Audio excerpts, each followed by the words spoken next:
Welcome to another episode of Before You Kill Yourself with your host, Leo Flowers. Today's episode is brought to us by BetterHelp, Help. It's exactly what you would write in the sand if you were stuck on an island, right? Help. And then you see the helicopter go by, you start waving. BetterHelp is that helicopter. They are the ones that will save you, they will pick you up. Is there something interfering with your happiness or preventing you from achieving your goals?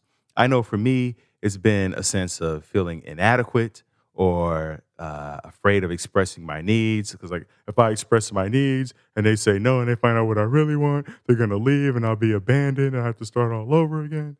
And also just comparing myself to other people. Every time I compare, I get on social media and I see the amazing life that other people are living. It just makes me want to just curl up and stop doing everything that I'm doing. But BetterHelp will assess your needs and match you with your own licensed professional therapist. You can start communicating in under 48 hours.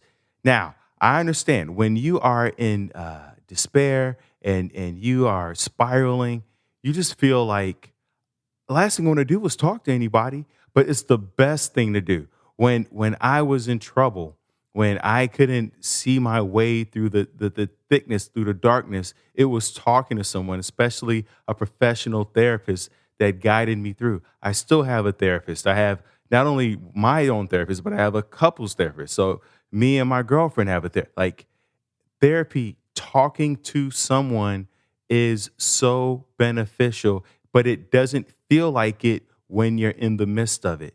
Now, I want you to remember that it's not a crisis line. BetterHelp is not self-help. It is professional counseling done securely online. BetterHelp is not the right solution for you if you have thoughts of hurting yourself or others. There is a broad range of expertise available, which may not be locally available in many areas. The service is available for clients worldwide. You can log into your account anytime and send a message to your counselor. You'll get timely and thoughtful responses. Plus, you can schedule weekly video or phone sessions, so you won't ever have to sit in an uncomfortable waiting room as with traditional therapy. You could kick back at the crib, at your house, in su casa, and get your therapy. BetterHelp is committed to facilitating great therapeutic matches so they can make it easy and free to change counselors if needed.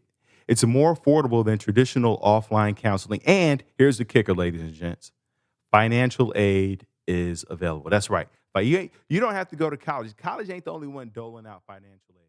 BetterHelp has financial aid because BetterHelp wants you to start living a happier life today. Visit their website and read their testimonials that are posted daily, right?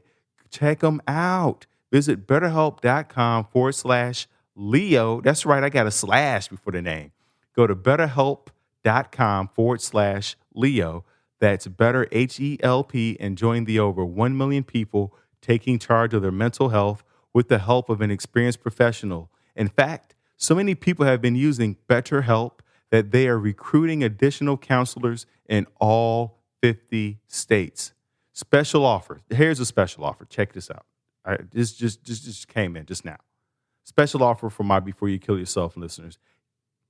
Get 10% off your first month at betterhelp.com/Leo. That's right. Just for tuning in, just for being a friend, an ally, just somebody who I enjoy spending my time with. 10% off your first month if you go to betterhelp.com/Leo. Let's go.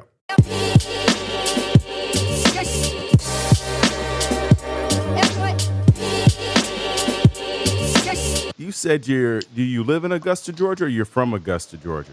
No, I'm from Augusta. Okay, so isn't that where they do the Masters tournament for golf? Yes. Mm-hmm. Are you big in golfing? Is that your thing? Or are you tired of golf? You like, I can't, you had to leave because did you get hit with a golf? What happened? Why you leave? No, I don't do sports at all. I don't know anything about sports Oh, in really? general. Yeah, I'm not into sports at all. So, no siblings then? No brothers? Yes, I have a brother. Yes, a And then, younger brother. okay. And then is anybody in the family in the golf? You're so close. No, no. My father's a musician, so I'm very drawn to just the arts. Never really got in. I mean, I ran track in middle school. That was probably as close as I got. But as far as following sports or having a favorite team, that's not never been my thing. Yoga, meditation, that's been the thing for you, just breathing in the corner?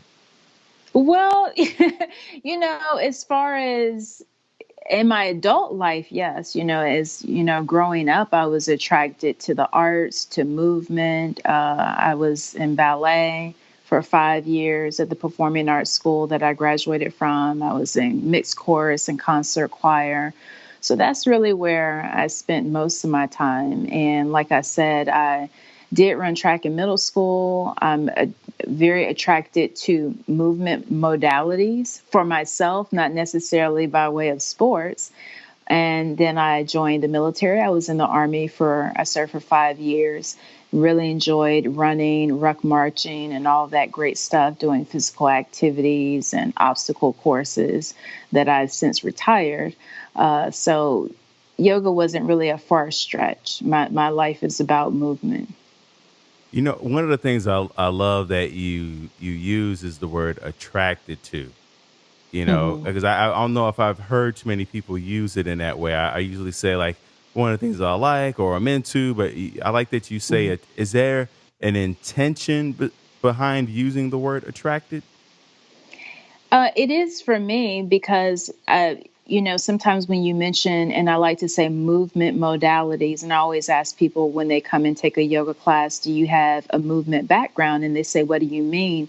Because sometimes when you label a thing, a particular sport, a particular industry, it lends itself to you being an athlete or you being specialized in that area. And that's not really the requirement of yoga or just living. It's just about being attracted to what makes you feel good, what brings you freedom, what makes you feel alive. And so I've been attracted to movement, to expressing myself through running, through walking, through dance. That's where I find that I feel most alive. There's a book called Body Keeps the Score. I don't know if you've read it, but Yes, I've read it. oh, you sound excited. Fantastic, because I didn't read it. But Okay. but there's a part in the book where he talks about how it's through movement that we can really heal a lot of the traumas that we hold in our body. There's a reason why it's called Body Keeps the Score, because we hold the traumas in our arms or legs or stomach or head, things like that. What for True. you resonated about the book, or from the book?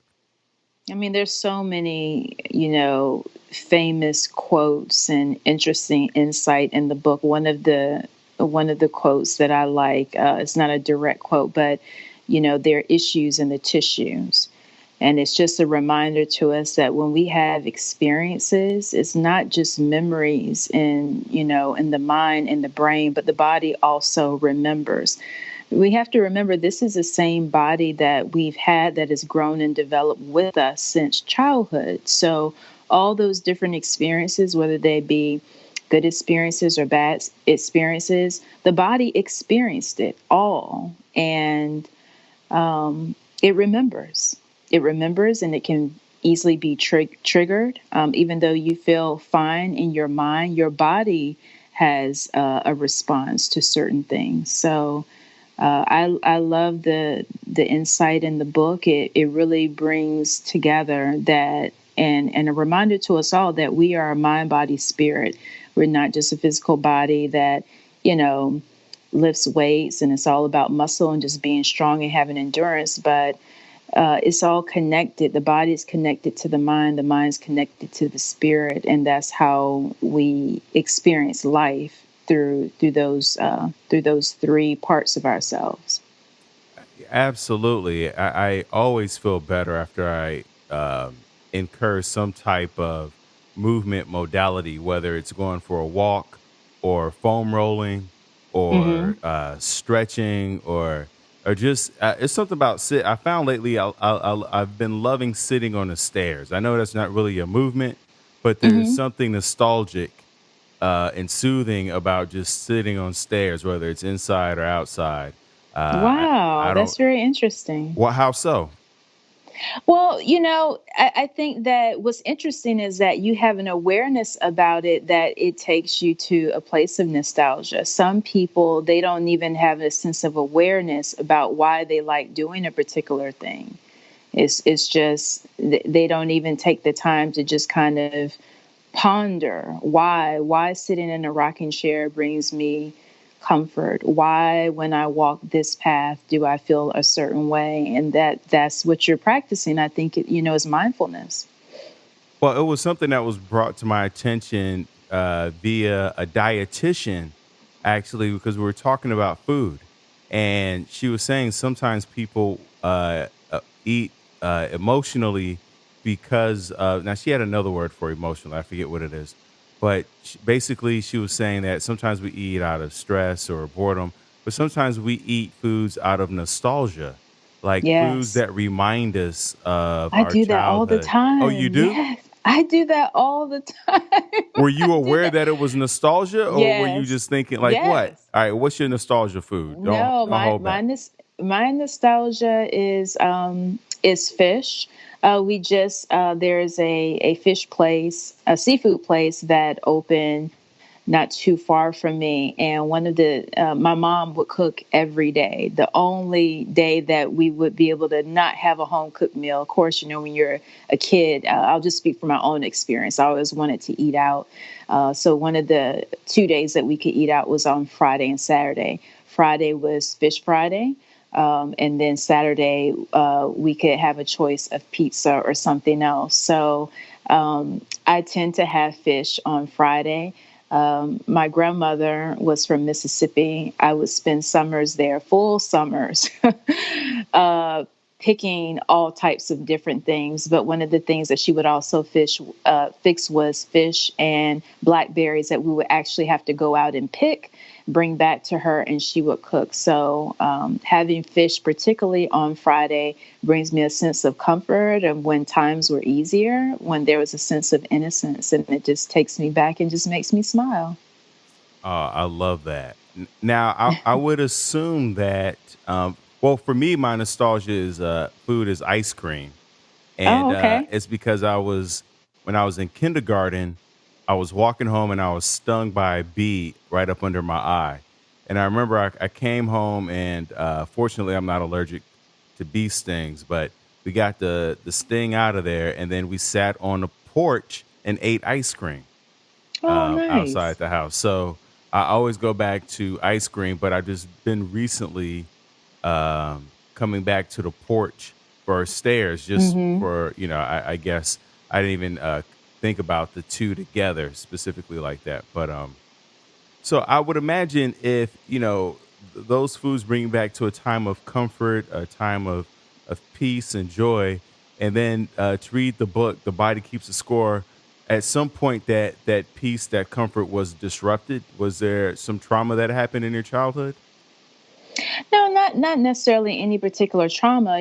For me, when I think about trauma in my own life, what shattered my norm was when I had my first health challenge, being in the military, being diagnosed with osteoarthritis, and with a little bit of information I've already shared with you, you can imagine that it totally left me a little unhinged, seeing that I am someone that loves to move. So when that was challenged, I had never really faced anything like that before. Aside from, maybe a sprained ankle here and there. I think I broke my leg in middle school, but nothing that I wasn't able to recover from those childhood injuries. But this was different. This was not this was not a childhood injury. I was an adult, and I really leaned in heavily in my 20s into being able to move to looking back on it, relieve stress, being able to just release. And so when I wasn't able to do that, and when I would move, there was an enormous amount of pain. I began to be challenged, with my mental health. I went through bouts of depression. I went through various stages of anger, of times when I would just ignore the pain and kind of, as we said in the military, muscle through it just to prove that I could do it, but still dealing with a whole lot of pain. And so that was really traumatic for me. I still deal with, pain, not to that degree as I did then. And it wasn't, and I think what was so frightening for me was, one, I was so young. I was in my 20s. Two, I wasn't in a car accident. I didn't have a fall. There was no accident. It's just something that kind of came out of the blue, and it totally shifted the way that I perceived my life, my ability, and how I was going to be able to move forward. You know, I can definitely relate when something hits us out the blue versus there being some external cause. It seems like it's more challenging to process it. Right? Yes, It's like if I was in a car accident and then all of a sudden my neck or back isn't or my body's not functioning correctly, at least I have something to attribute it to. Whereas if there's no incident, then it's like, did I do something wrong? Like you start, exactly. yeah, it's like Yeah. maybe I shouldn't have ate so late that night, or like Hmm. it just becomes ridiculous. What did they say is the common source? Because this is something that afflicts millions of Americans. Hmm. Yeah. What do they say usually attributes to this? Well, they really, they really didn't know. They suggested that I talk to my mom, get family history. Of course, I called my mom, like, does anybody have this? And as soon as they told me, I just, I couldn't even really connect with what they were saying, because I was like, this is something that old people get. Like, I'm 20, I may have been like 26 at the time, 25, 26. And I just really didn't understand why I was going through this, because at that point, I felt like I was in really good physical shape, uh, probably the best shape of my life, at that point. But they did say that, when I went into the military, I was little. I had to actually gain weight to go into the army. And so they just, what they settled with was probably over time. Even though I was not retired from the military, I was only in for 5 years. That just the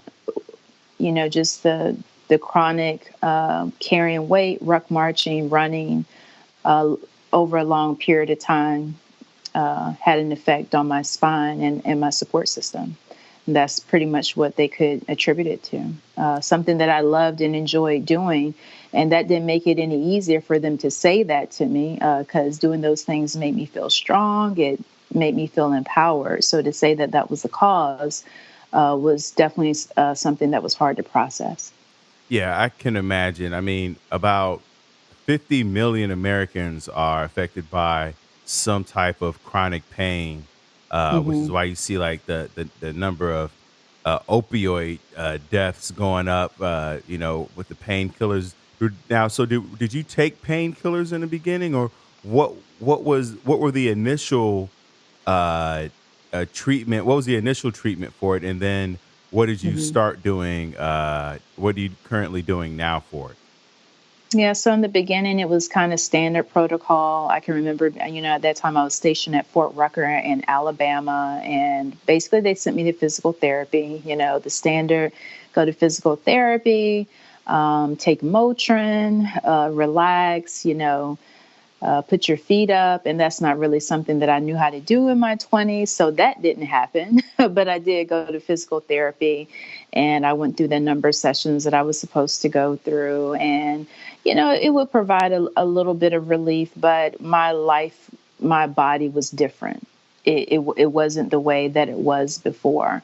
I wasn't able to just kind of shake the pain off and keep it moving. This was something that was kind of staying with me a lot longer than I had experienced before. So it was definitely very different. And then eventually, my doctor, my primary care doctor at Fort Rucker, recommended that I try yoga. And so we had free yoga classes on base, which I attended. And I always have to be honest when I tell people the story that I did go. I did try the yoga. I tried it and I hated it. I went through to 3 classes, and the teacher was talking really nice and slow, and the movements were slow. And although I was someone that was attracted to movement, it was not attractive to me in that particular format, because I had stuff to do and I did not I was not able to connect. Why do I have to move slowly in this way in order to get better? It just didn't make sense to me at that time in my 20s. And so after about 3 classes, I stopped going. And for a number of years, I would probably say the next 3 or 4 years, I dealt with the pain. I, I separated from the military. I was working full time in grad school. And to tell you, those 2 years were like a blur. I was just barely making it. I wasn't eating well. I wasn't dealing with the trauma well, but yet I still had goals and things to pursue. And it was just a mess. It was literally just a mess. And it wasn't until after I finally had attained my goal and got my master's degree that I began to take my health a little bit more seriously. And at that time, I had moved to DC and said, Fort Rucker did plant a seed. And so I said, let me try that yoga thing one more time. Maybe it is something to it. And, I went to a yoga studio. This was primarily people that did look like me, where I felt a little bit more comfortable, and the heavens rained down, and I fell in love with it. Almost 4 years later from the first time that I tried it, which just lets people know. And I always tell people, just because you don't like something at first, live a little longer, as the old people used to say. Just keep on living and things will change. And I saw it in a different way.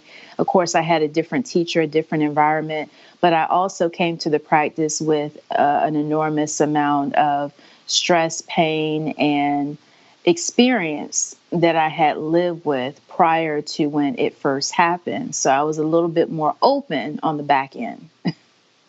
Was the stress was that initiated by the chronic pain, or was Yes. there okay? Yeah, I would imagine it's like not being because I when I hurt my neck and hurt my knee, I have six bulging discs in my neck, and I have a Hmm. torn meniscus in the right knee, so I can't move the way that I'm accustomed to moving. Also, and Right. yoga has been I've incorporated it into my movement modality as I have swimming. Swimming was something I had Oh, that's never really good. grown up with, but swimming is very meditative. You get into that state Hmm. of flow, and so yeah, even though it's separated me from what I used to do. It's encouraged me and opened me up to other ways of moving my body. That in the long term is going to help me live longer because like you said, it felt good to be able to run around and do the obstacle course and stuff. But the amount of wear and tear on your joints, everybody thinks about Right. muscles, Hmm. but none of us really think about the joints that are involved with all that jumping up and down and running Yes. around. Um, Yes.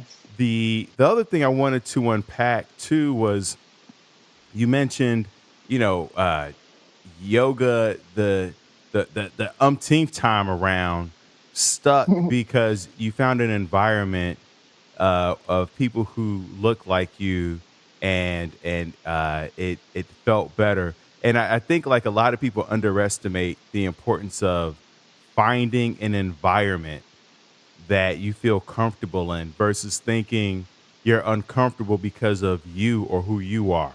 Right. It's always a mix. It's an interaction.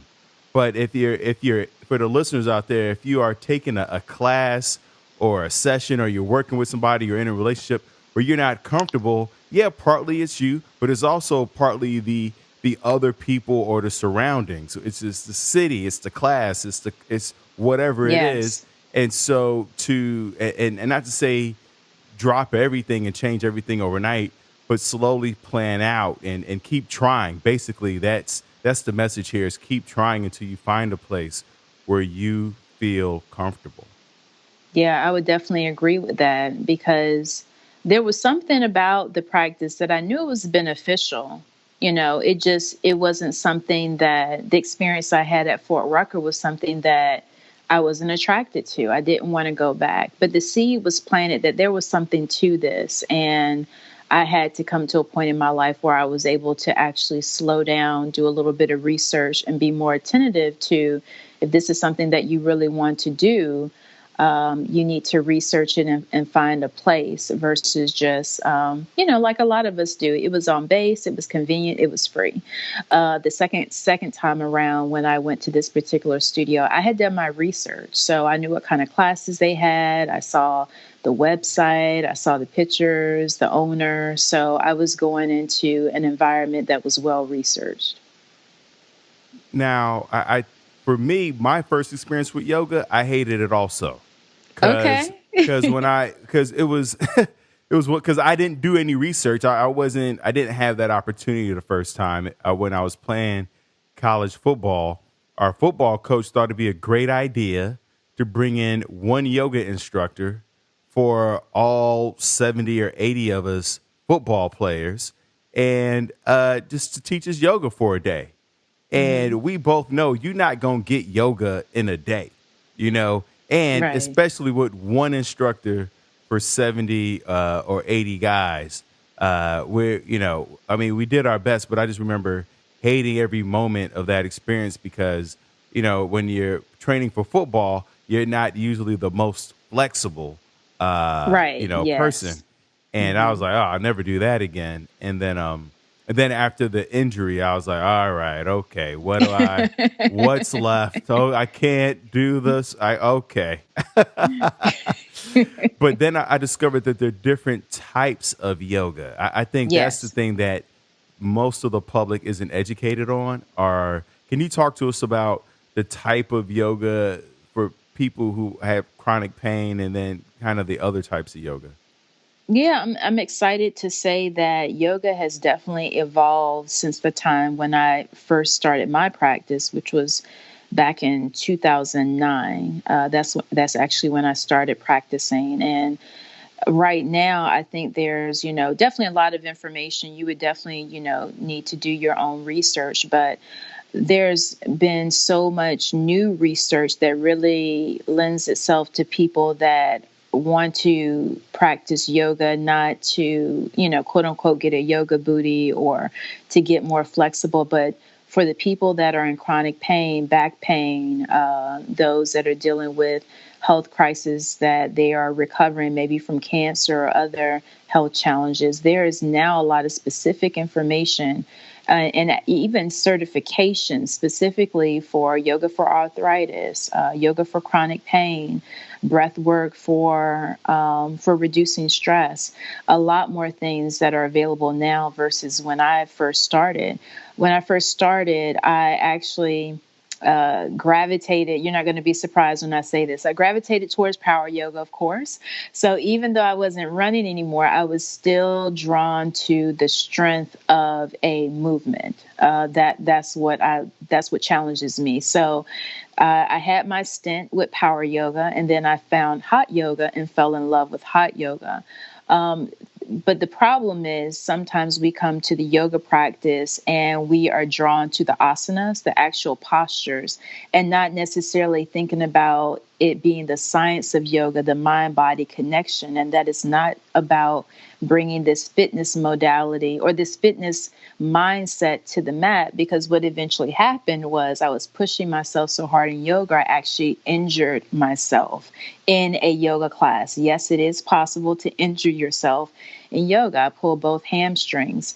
And from that experience, I definitely learned a lot. I definitely learned how to slow it down. And why was I doing the yoga? Was I trying to replace something that I had lost?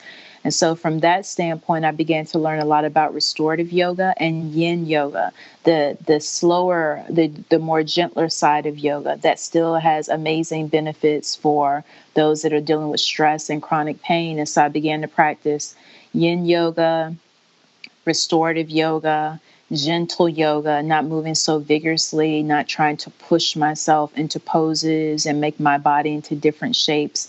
And that's how I've been able to sustain a yoga practice, because I have allowed it to evolve with my life.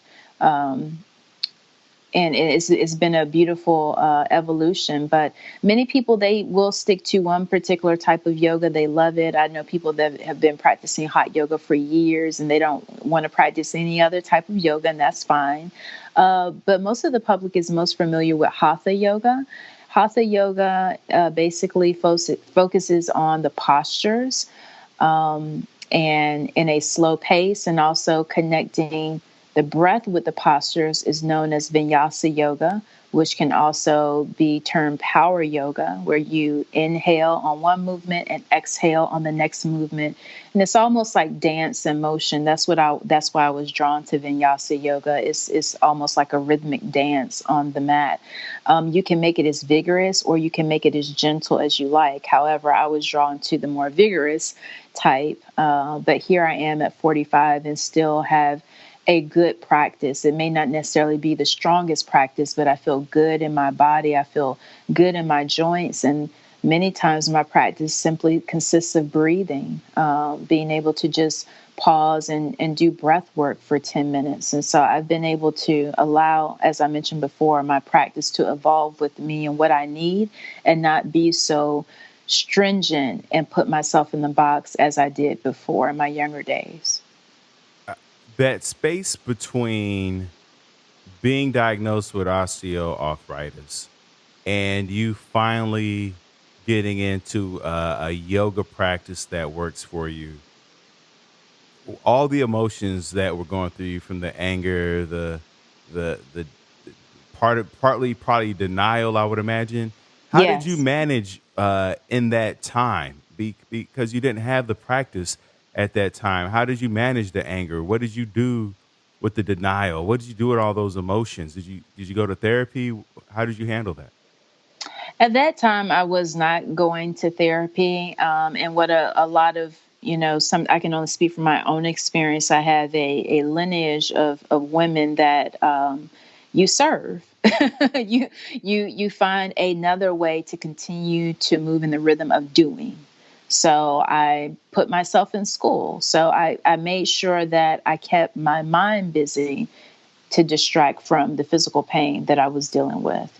And for a time it works, but over time it doesn't work, and you just find yourself in projects after projects, helping other people to do things. And so that was my self-imposed form of therapy, always being busy.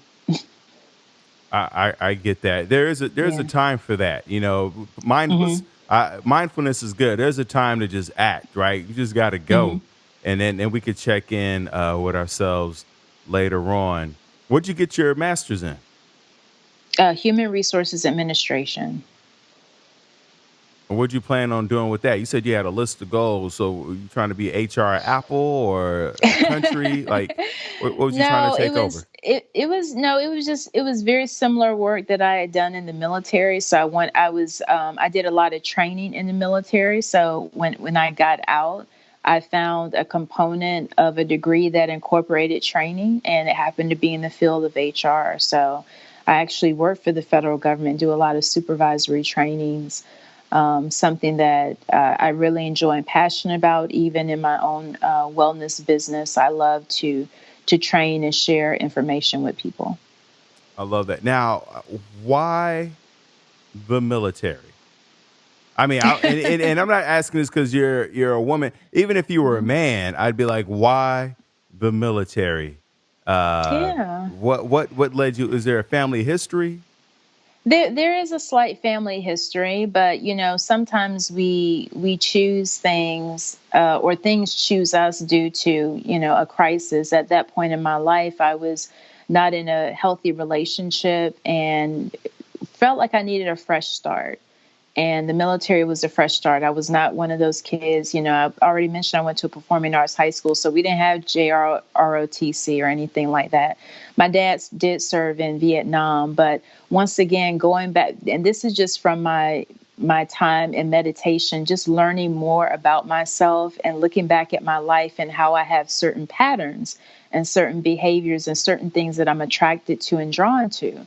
And so, although middle school, high school, military was never on my mind. When it was time for that fresh start, I was drawn to a particular institution and format. I call myself a recovering type A personality. So I'm very black and white, and I pretty much, my husband says this all the time. I'm either all in or I'm all out. I'm not really in the middle. So I figured the fresh start and being able to travel, and also school money was also a determining factor. I went into the military, and true to form, I stuck to my goals.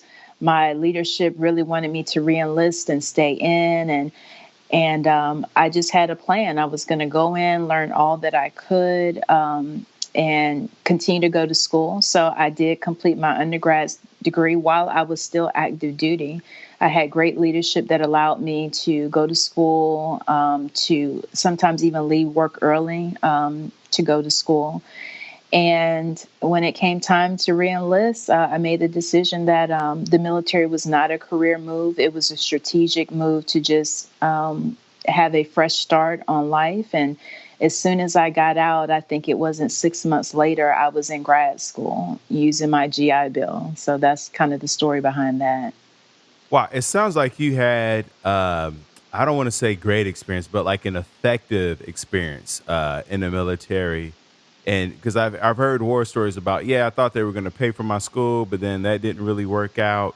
It seemed like it, or like the school that they were going to pay for, wasn't the school, Hmm. in line with what I wanted. But I'm assuming you did your research once again before you got in, Hmm. and had it mapped out. um, I would imagine having a father who served in Vietnam, Hmm. on some level had factored in, and I guess my question is, did he struggle from PTSD?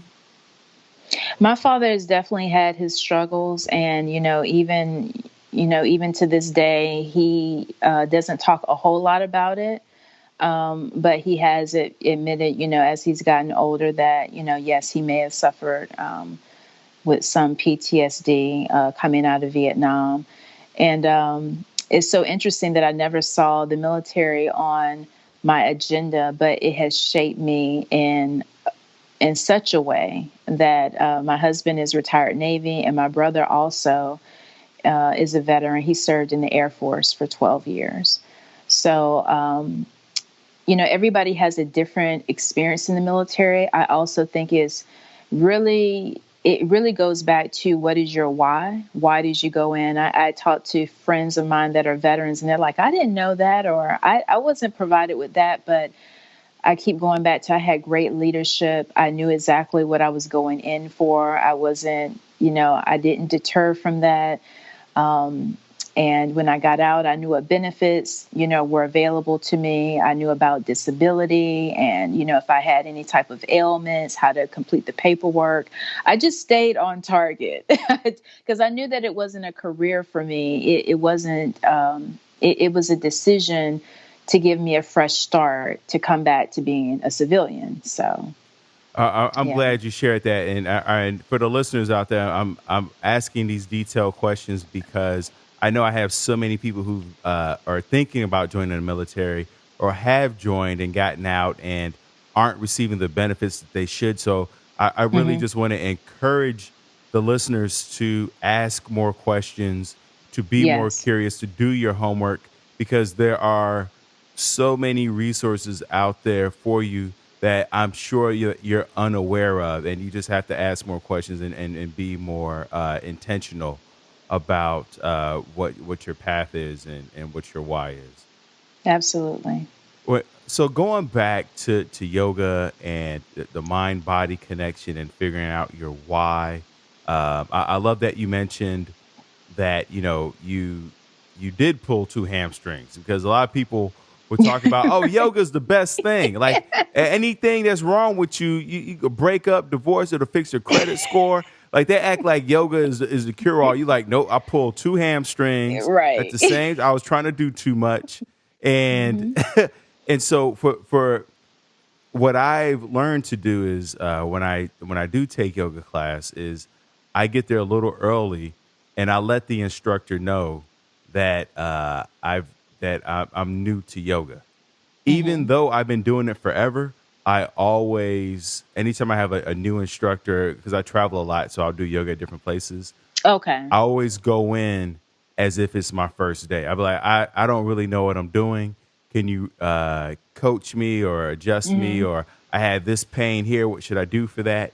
And the reason why I do that is because you can we can very easily forget the basics if you've been True. doing something for so long.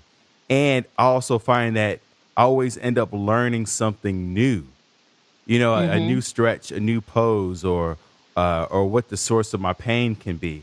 So I want to encourage everyone listening in, if you, no matter what class you're taking, whether it's yoga or CrossFit or whatever it is, always going with a question. Hey, I got a pain over there. Is there a stretch? Is there an exercise? What could it be? So that you're constantly learning. You're constantly refreshing the well of knowledge, and so Mhm. you're not just a robot in there. Can you talk to us about breath work? I think that's the hardest thing for people Yeah, to learn how to do. it is because it seems so simple, and it's like you're going to do a class on this or you're going to do a workshop on this. Like how long can we literally breathe? Well, we're breathing each and every day unconsciously. And breath work is more so about conscious breathing. There are different, so many different types of techniques, but breath work has really gained a lot of popularity over the past few years as being a standalone class. Here in the DC metro area, you can actually find breathwork workshops and classes where there's no movement other than the movement of the breath. And those classes typically are focused on education. So the instructor is definitely going to give you some information about breath work, the type of technique that you're going to do, and the reason why you're doing that particular technique. It's usually done with music. And there's a period of time where the instructor will lead you into breath work, and you just kind of like work it out breathing. It can be a very cathartic experience. It can be very energizing, a lot of releasing. And so for those people that feel like, oh, yoga's not my thing, but I am interested in learning how to release, or I have, respiratory issues, problems breathing, when I get stressed, my breath is compromised. Those types of people may be attracted to it. And so I suggest, if you do find yourself kind of wanting to learn more about breath work, what it's all about, definitely do your research, find a teacher, find a workshop that, focuses on what you're trying to work out. Um, and I think it'll be a great experience. Breath work is really just about that. It's about breathing. It's about, you can go to a breath workshop that focuses on rest and relaxation. You can go to one that is all about releasing past trauma and hurt. That can be, you definitely want to be ready for something like that because you can be triggered, a range of emotions can come out. And so you can find yourself in a very vulnerable state. And if you're not ready for that, it can be a bit jarring. So breath work is actually, in my opinion, even more intimate than yoga, especially when you're sharing space with other people and you're being vulnerable. With breath work on those exhales and even those inhales, people give that breath sound, whatever they're releasing. So hearing people breathe, hearing different sounds, you just definitely want to be ready for. And I always preference, when people say they're going to go venture out into some type of class or whatever, just a little bit of research didn't hurt anyone, because you don't want to go into a situation like, whoa, I didn't know we were going to have to do this, or I'm not sure if I'm ready for that. And I think the biggest lesson is when people say they want to go to hot yoga, and I'm like, did you do your research first? And they're like, oh no, I'm going to be fine.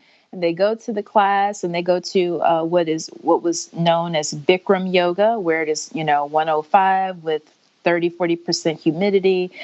Typically years ago, they didn't let you leave class, like the door was locked. And so people found themselves in this situation like, oh my gosh, I did not expect this.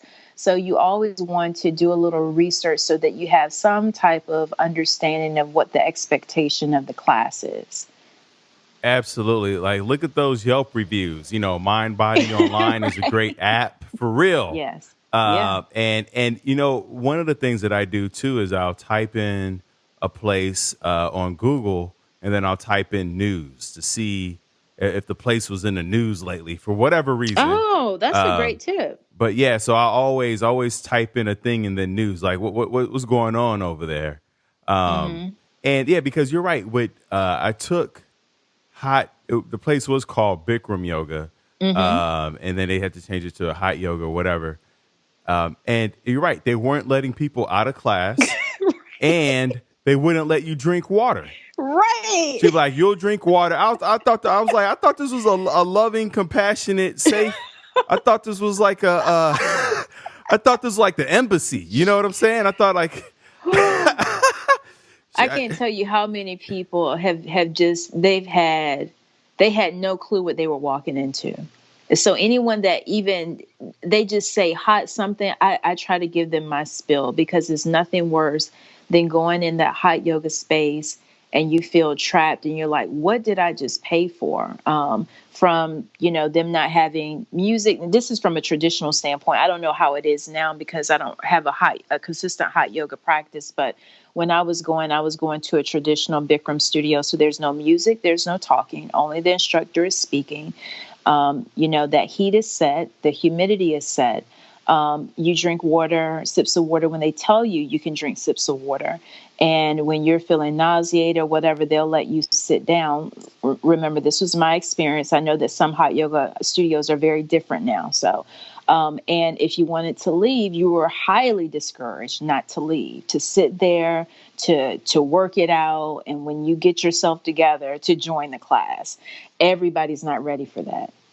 no, and especially I after. have seen people argue with the teacher. I've seen people bolt out of the class. I've seen people sit there and cry because they didn't know what to do. They felt trapped. I've seen so many responses, and those are the people that they were told that hot yoga was a great class. You can lose weight, and it was a great idea, but you didn't do your research. That's right. And now people feel emboldened, especially after the documentary had been released Yes, about, they was like, I'm definitely going to walk out whenever I feel like I'm feel not, like it. yeah.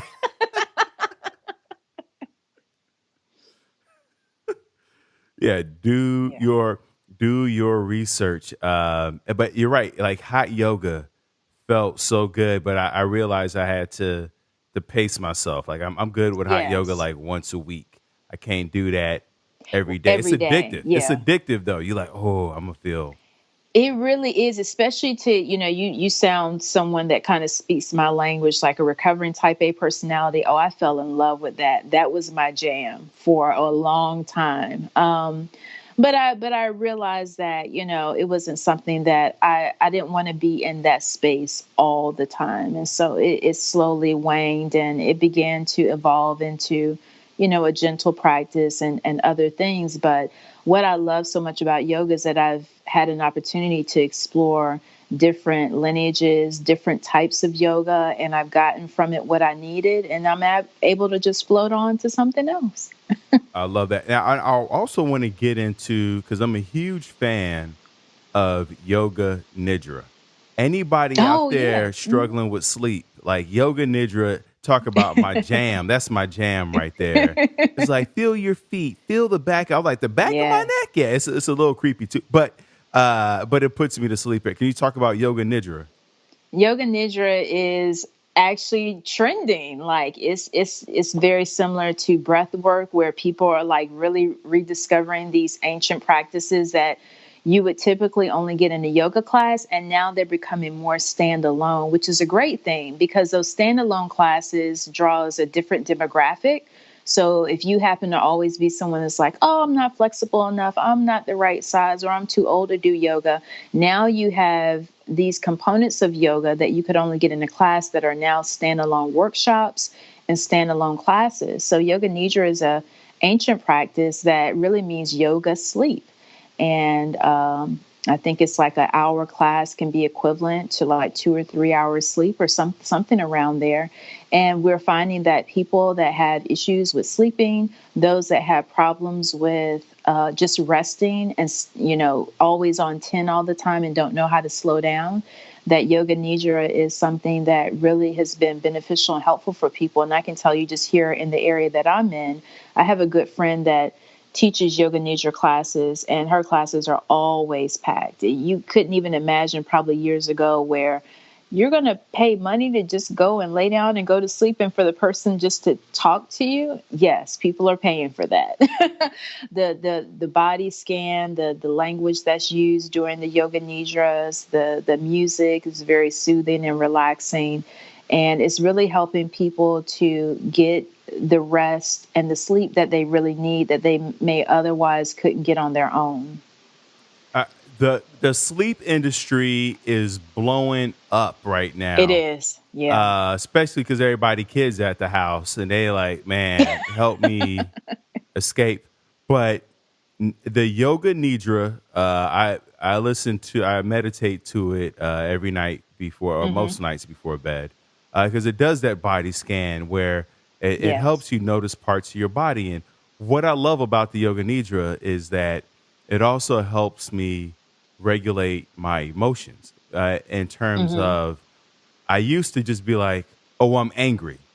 Now I'm becoming I'm being more intentional about saying I'm noticing parts of me are angry or feel anger. I'm noticing I feel Yes. anger in my Hmm. stomach. I know Hmm. I'm noticing I feel anger in my hands. They're clenched, and it's helped me to realize that I'm always at all times experiencing different levels of emotions, right? Where Hmm. my stomach might feel tense and angry, but my chest is fine. The back of my neck is okay, Right. right? Can you talk about that? Yeah, I think that that is, oh, that's the beauty of mindfulness and these practices. It helps you to really notice what you're experiencing, what you're feeling. I can't tell you the number of people that, when I talk to people in the healthcare profession, they say, people come to the doctor's office or physical therapy and you ask them, where does it hurt? And they really can't even, they don't even sometimes have the language to really describe what is the hurt. Is it sharp? Is it painful? Is it in your gut? Is it in your hip? And so I find that these practices are really helpful with people giving language and exploring their bodies in a way that they better understand themselves. And body scans are a great way to do that because even though you may drift off to sleep, you're kind of waking up in the middle of the yoga nidra, and it's like bring attention to your right thumb, and you actually feel your right thumb. Like, how many of us do that in the course of the day? Are we checking on our fingers, our toes, the back of our neck, the back of our hands? Only in yoga nidra can you explore the entire body in a way that allows you to that freedom to explore with someone there to support you and guide you in a way that is non-judgmental. That's the beauty of it. You're not judging anything. You're simply noticing. Oh, I am angry there. Huh? What's that about? It's a beautiful discovery process. That's the way that I would characterize yoga nidra. Absolutely. Yeah, I've been listening to bedtime stories also to put me to sleep. Hmm. What's beautiful is I find that more people are moving away from the pharmaceutical intervention for sleep and moving Hmm. more into the natural, the things that put us to sleep as a kid, bedtime stories, Yes. candlelit rooms, a soothing Yes. voice. It's like that doesn't just work for kids. Adults I need a bedtime story. I love that. You know Thank what you I'm for saying? lifting that up. And that's what it really is akin to. Someone speaking to you, somebody speaking over you, somebody there to support you, and guide you into rest and sleep. And once again, these are vulnerable places. And for people, for every great experience, of course, there's always someone that said they didn't have the best experience, or they didn't know what to do, or what have you. And I tell people, these practices are wonderful. You just got to find the right teacher. You got to A- find the right voice, the right tone, and you're set. You really are. Absolutely. Now, is there a nutrition component to how you're managing your chronic pain? Because we know that certain foods cause inflammation in the body, are you Yes. intentional about what you're eating and not eating? I am. I am definitely. I would consider myself. I picked up this term last year. I'm more of an intuitive eater, which means that I don't necessarily have a limited diet, but I do focus on real food, um, meaning no processed foods. So I just try to stick in that area. I don't necessarily eat a lot of red meat, and I'm intuitive. I listen to my body. So if I eat something and the gut's like no, I make a note of that.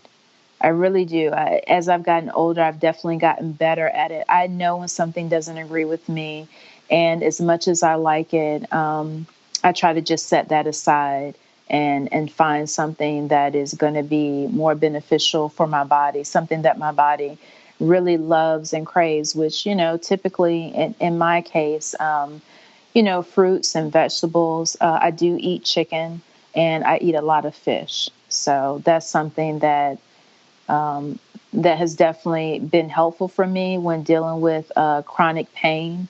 Nutrition and what you put in your mouth definitely impacts the way that your body responds, especially when it comes to inflammation.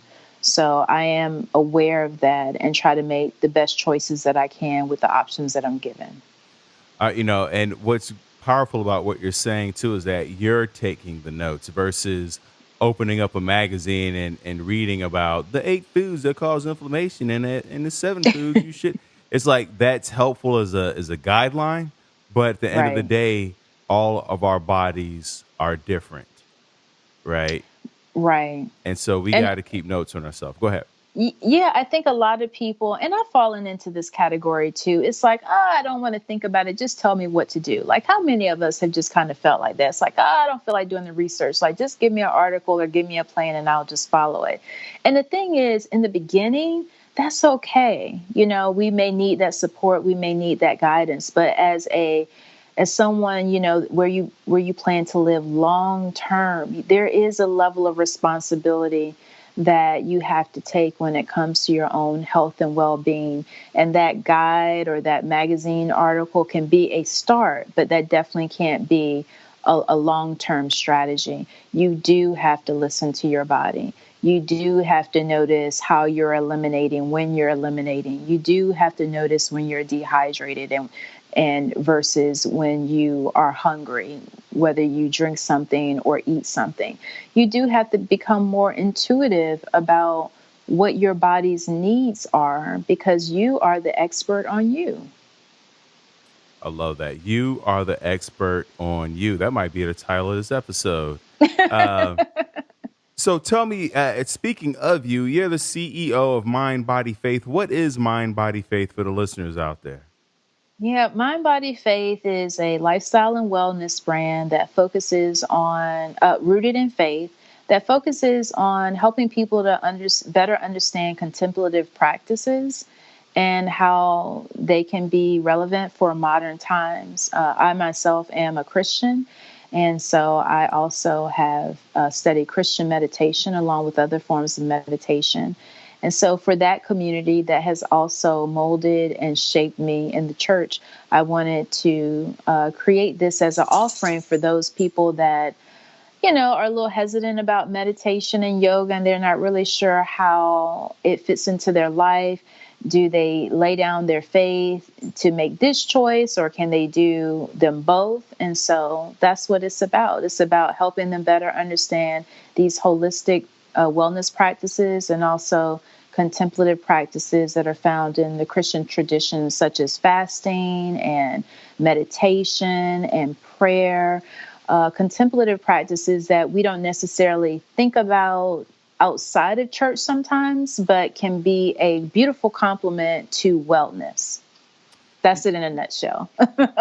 Well, I love it because you talked about fasting, and that's another thing that I found helps with managing chronic pain. Have you found that Yes, also? And how are you using I, fasting?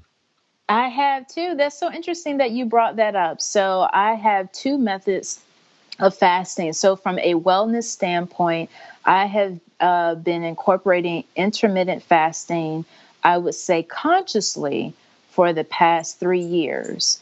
Prior to that, I was doing it unconsciously. And so this has been definitely very helpful for me. And then from a spiritual standpoint, I incorporate fasting as part of my faith. And they both may feel similar, but they have two different intentions. And so intermittent fasting has definitely been helpful for me. It flows with the rhythm of how I eat, how I move, and the spiritual fasting is something that definitely allows me the space to get closer to God and also allow my body to just rest, allow my body to rest from a spiritual standpoint and also to be filled. Now, when you talk about intuitive eating and Yes. also intermittent eating, so when I think of intermittent fasting, I tend to think about in terms of like I'm going to eat between these hours, Yes. and then when I think about intuitive, it's like whatever my body needs, whenever my body Well, needs it. no. Yeah, it's more so intuitive as to what I'm going to eat. So I don't have planned meals. Like I don't do meal prep. I tried meal prep; it doesn't work for me. But times, specific times. So my feeding time is usually noon to 8. That's when I eat every day. And so what I mean by intuitive eating is, I may decide one day I just want to do all juices. Or I'm going to do juices and a salad, or I'm just going to do water and salad and chicken today. Um, I find that meal prepping I've tried so many times, it does not work. That's where I like to have a little bit more creative reign in what I eat. But when I eat is actually something that works for my rhythm and my routine. I feel good in knowing, okay, it's 9 o'clock. I'm going to eat at noon. I'm drinking my water, I'm getting a good walk in. And so that gives me something to look forward to. But to have 4 or 5 meals already set out, it doesn't work. It doesn't work.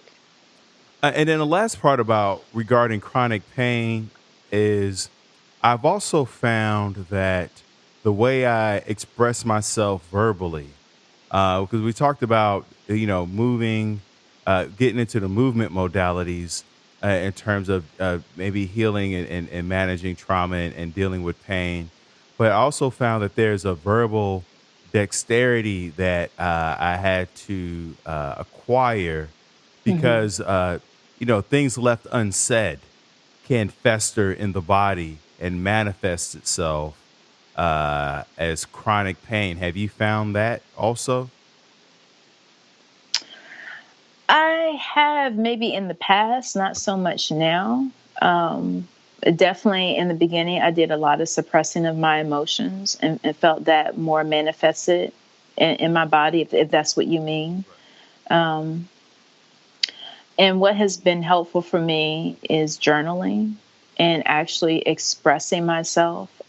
When someone asks me how I'm doing or how are you feeling, taking a moment to pause and breathe and answer it in a way that's being authentic to me versus giving a response that I think people want to hear. I love that. Can you give us an example of that? Because I was just talking to my girl about this yesterday, and like when somebody asks me how I'm feeling or what I'm doing, or what I find is they really are wanting like a story or Hmm. an Hmm. emotion, and so like I try to be intentional about instead of saying fine or good about being Yes. like, man, a farmer's market was busy today. I found some bee pollen, like Hmm. just expanding on the story versus a fine or good, and then we're right back to square one with the conversation. Are you Yeah. how are you are you like, well, I'm noticing feelings of anger in my stomach and some frustration in my shoulders. How are you how how are you expressing how are you responding to that typically? Well, not necessarily to that degree, but with those that, I'm close with, and I know that the question is coming from a genuine space, that the response may be something similar like, today was, I had a really rough day. I'm having a hard time, being focused, and I'm getting kind of frustrated with myself. I've been procrastinating. So I'm just trying to, work through some things. And, most of the people that I speak to are other Black women. So they definitely kind of understand, especially with the social uprising that's going on. When I teach my virtual yoga classes there, I always ask, how is everyone feeling? And that starts the conversation, for a few minutes to allow people to express how they feel, for other people to hear it and affirm it. Because this is the thing, when someone asks you something, um, you don't necessarily have to give them a story, but your ability to simply listen and for you to release that and for that person to affirm you and say, yes, I can definitely understand that. Yes, I hear what you're saying. That's all that's needed. And that's a release that allows you to not suppress or to put that mask back on. Oh, I'm fine, I'm blessed and highly favored, or whatever the your standard phrase is. It causes you to dig a little deeper, to be real with yourself, to speak in your truth, and for someone else to hear your truth is amazing. And you can just leave it right there. Hey, I can remember someone called me and we were supposed to have a meeting, and she asked me, she said, how are you doing? I said, well, I just watched, the televised, funeral of George Floyd. I'm not really here. I'm feeling really sad right now. And, we can continue the meeting, but I'm just in a different space. And they honored that. And they were like, thank you for saying that. We're going to make this, quick and to the point. And they were able to honor that versus me, oh, I'm fine, and then the meeting just dragging on and on when I know that I was going through and working through emotions at that time. I appreciate you, Cheryl, for taking this time to spend with us, even with all the audio difficulties in the beginning. We got to clear it up. I'm so Yes. grateful that you're here. Please plug all your things. Where can people find you? Yes. People can find me on Facebook and Instagram at Sherrell Moore Tucker. That's Sherrell Moore Tucker all together, no spaces or hyphens. And then by the end of this month, my website will be live, mindbodyfaith.org, where I will be launching with meditation candles and also a meditation challenge that people can join in and learn just the basics of cultivating a meditation practice and how that can be beneficial for your life. I love it. And all that'll be linked in the show notes. And then last question, I ask this of all my guests, because always imagine there's one person listening in who may be on the precipice of ending their life. Before you kill yourself, what would you say to them, Cheryl? Have you fulfilled the purpose that God has placed in you? That's the question that I would ask them because everyone has purpose. Thank you. Don't leave. Don't leave without fulfilling that purpose. Thank you so much, Sherrell Moore Tucker. This has been a pleasure. Thank you, listeners, for tuning in. Remember, this podcast is not a substitute for you going to get help, for you calling the 1-800-SUICIDE number. For you going to yoga, you got to show up. You have to show up to the mat every day. You have to show up to your practice, whether it's yoga, whether it's CrossFit, whether it's going for a walk. It requires a daily practice. Whether it's one day you could do power, the next day you do yin, the next day you do yoga nidra. It doesn't have to be the same every day. It's about listening to your body and asking it what it needs. It's like a 9-year-old. What do you want? What do you want to, what do you want to, how do you want to move today? And what do you want to eat right now? You call the 1-800-273-TALK number. All these numbers, once again, are always listed in the show notes. The international numbers, you can text. There's a Trevor Project for LGBTQ.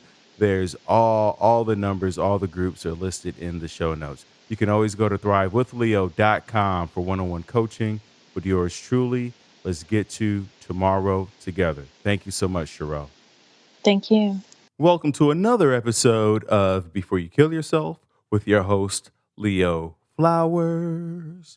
Today's episode is brought to us by BetterHelp, H-E-L-P. It's exactly what you would write in the sand if you were stuck on an island, right? H-E-L-P, help. And then you see the helicopter go by, you start waving. BetterHelp is that helicopter. They are the ones that will save you. They will pick you up. Is there something interfering with your happiness or preventing you from achieving your goals? I know for me, it's been a sense of feeling inadequate or afraid of expressing my needs. Because like if I express my needs and they say no and they find out what I really want, they're going to leave and I'll be abandoned and I have to start all over again. And also just comparing myself to other people. Every time I compare, I get on social media and I see the amazing life that other people are living. It just makes me want to just curl up and stop doing everything that I'm doing. But BetterHelp will assess your needs and match you with your own licensed professional therapist. You can start communicating in under 48 hours.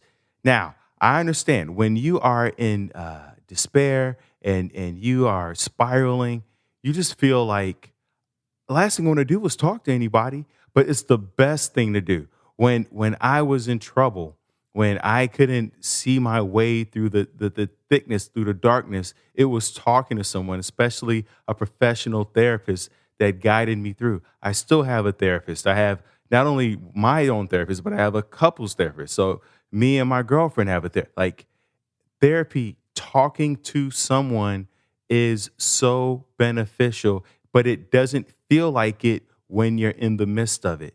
Now, I want you to remember that is not a crisis line. BetterHelp is not self-help. It is professional counseling done securely online.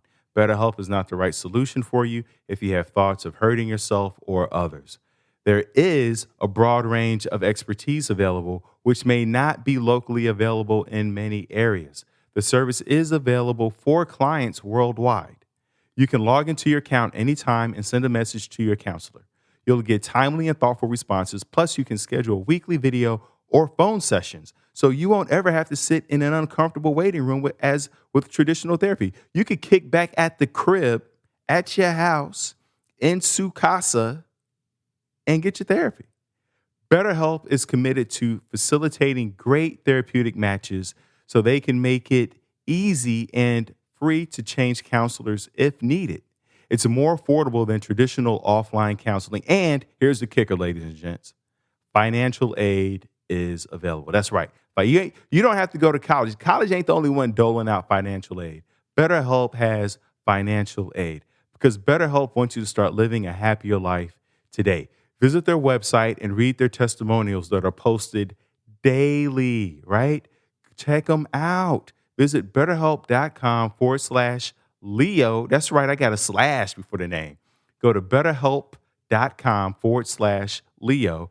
That's better, H-E-L-P, and join the over 1 million people taking charge of their mental health with the help of an experienced professional. In fact, so many people have been using BetterHelp that they are recruiting additional counselors in all 50 states.